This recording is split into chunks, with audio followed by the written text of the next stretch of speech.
Hello and welcome to Mead in the USA.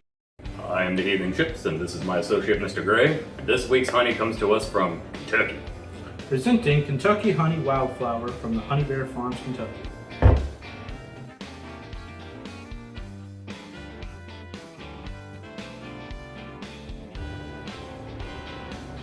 Oh, this one comes off as thicker, at least in the texture-wise, than the previous honeys we tried.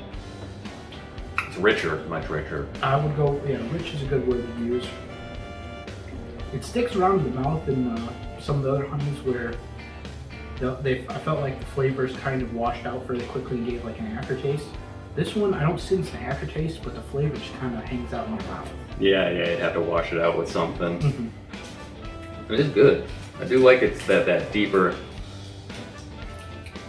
flavor too. It comes off of, and it's got a more robust kind of flavor, floral flavor to it.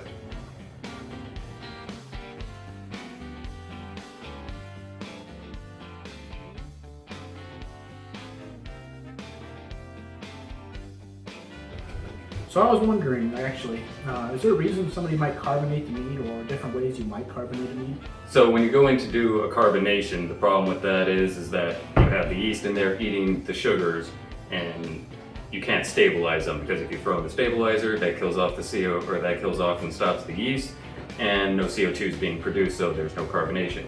You can back sweeten with that though.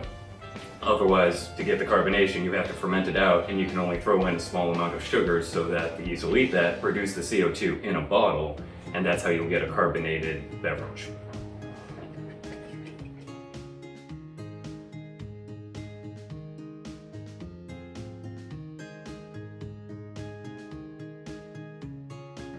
All right, we're back with the Kentucky honey, so let's give that a taste.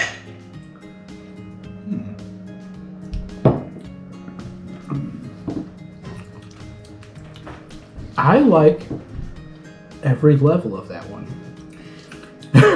It comes off like smooth and a little bit of sweetness, but then the after flavor that comes up afterwards is not as harsh as even a lot of the ones I've enjoyed before. It's really like it smooths it out.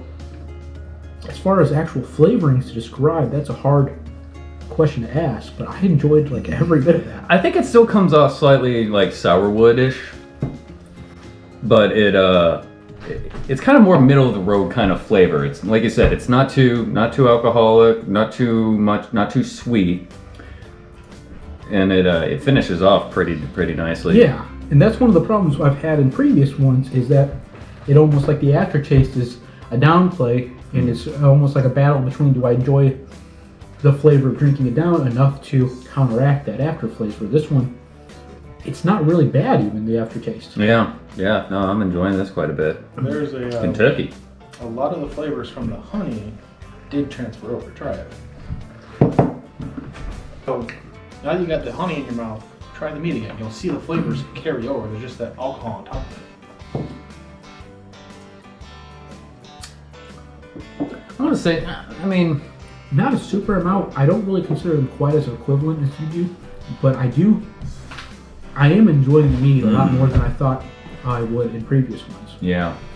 All right, well. Well, till next time.